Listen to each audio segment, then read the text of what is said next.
What's going on, everyone? So, the Brooklyn Nets need to hurry up and do their fire sale. Otherwise, they're not going to get a top draft pick, right? They just have a coach that's too good for tanking, right? Jordi Fernandez has been this just revelation for the Brooklyn Nets, and you see it sometimes, right? Team has a clear direction. They want to kind of hit the reset button, rebuild, lose games and stuff, and then you get a coach that's just like, no, he's too good, right? Like he's made the Brooklyn Nets work. And he's really kind of got them playing good basketball. Because you got to keep in mind, the players and the coaches, they don't want to lose, right? Like, it's the organization that does, right? They want to hit the reset, but they want to kind of go a different direction. But the coaches and the players, they want to win every game possible, right? But you saw Dennis Schroder gets traded to the Golden State Warriors. So what does Jordi Fernandez do? We're going to play a faster-paced game. We're going to put Ben Simmons at the point guard in place of Dennis Schroder. We're 18th in pace, and now we're going to try to move into the top 10. We're just going to play a fast-paced offense, right? Be better defensively, be bigger.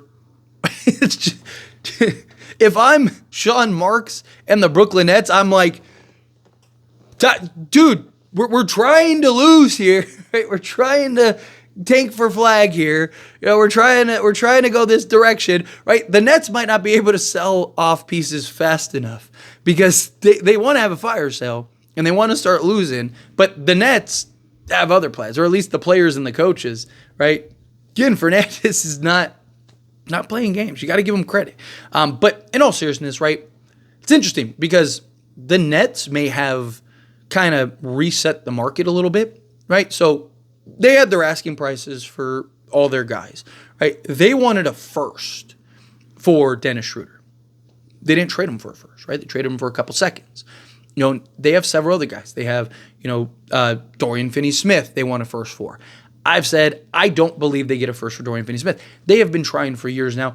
Dallas was trying to get a first for Dorian Finney-Smith and was unable to do it, right? He's a great role player, but he's getting up there in age, right? He's not like the premier guy. He is a really good, if he's like your secondary wing, you're probably in good shape, right? But as like your primary 3-and-D guy, right, unless your rest of your roster is just really sound, is not ideal, right? I'm a Laker guy.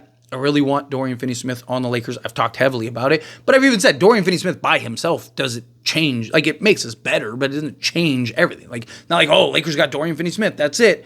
Hand them the championship trophy. Like, no, they need multiple guys. Now, I've talked about if you get a Cam Johnson and Dorian Finney-Smith, well, then that changes things, right?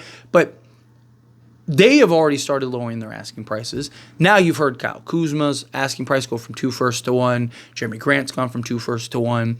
And we're still in December. Usually asking prices drop. Usually the prices of guys drop. Just the natural course of things. But it's usually like late January going into February. All of a sudden, like, teams are like, okay, and then they end up settling for what they settle for, right? But everyone always has the insane price early on because it's like, hey, if you need this guy that bad, well, then you're going to have to pay a premium right now. And teams are still trying to work out and figure out, like, what do we want to do? What direction do we want to go? How far are we, right?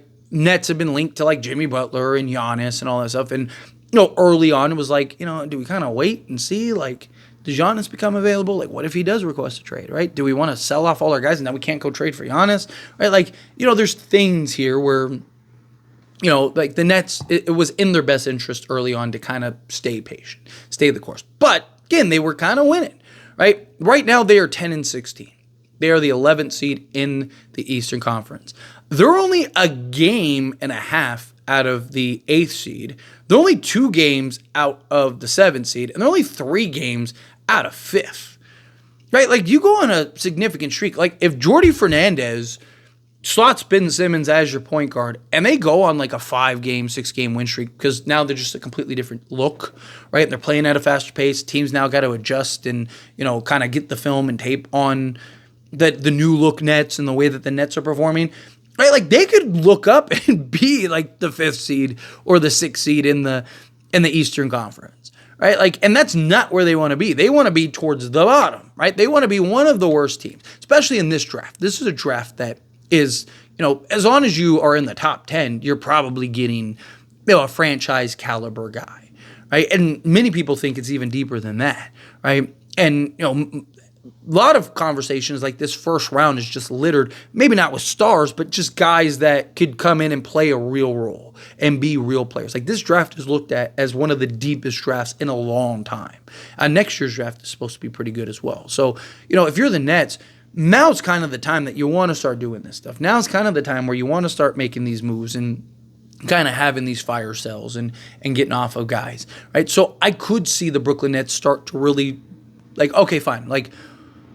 Dorian Finney-Smith, 3 seconds, right? Boom, and get off of him. Nick Claxton, I don't know if you're the Nets, you probably want to keep Nick Claxton. He's still 25, he's still young, right? He's still, you go through a rebuild, he's that. Ben Simmons, large.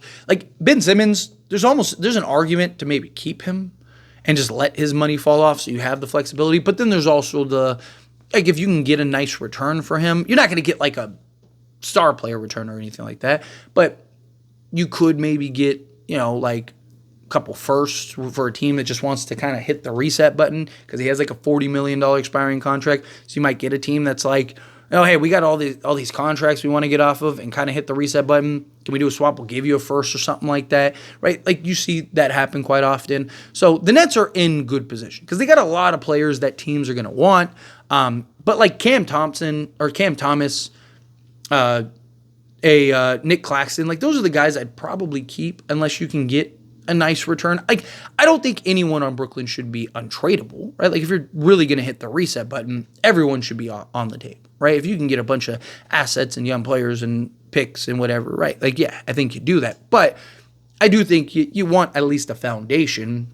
I think Cam Thomas and Nick Claxton could be those foundational pieces to where even in, say 3-4 years, if you're now just start getting into that contention status, you're still in a good shape because, Nick Claxton's 27, 28. And then, now you have Dennis Schroder you have Cam Thomas, who is, they'd be 26 at that point, 27, whatever, right? So I think you're in a good position, right? 4 or 5 years later, right? You're in a good position. But everyone else, I think, obviously, again, they got rid of Dennis Schroder, get rid of Dorian Finney-Smith, Cam Johnson. He's 28, right? If he was 26, he's a guy that, if I'm the Nets, I'd probably look to keep, unless, again, you get a stellar return, a team that's just we'll give you, the 2 first that you want for him. But I think, he's having a really good season. Jordi Fernandez really has these guys playing well, like I mentioned. Right, they're kind of in a position where they don't want to be in. They want to take, right? They don't want to be this team that's winning a bunch of games and whatnot. And yeah, they've only won 10 games, but they're playing really good, right? They were hoping to be, the Wizards and the Pelicans of where they were, 3-4 wins in so far into the season and just bad.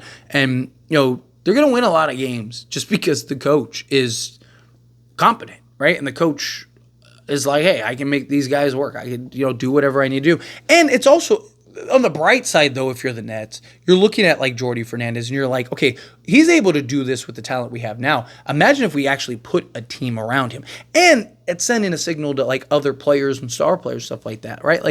Okay, they got a good coach, right? If they could just build the foundation, and then we'd have the coaching, we'd have the players, right?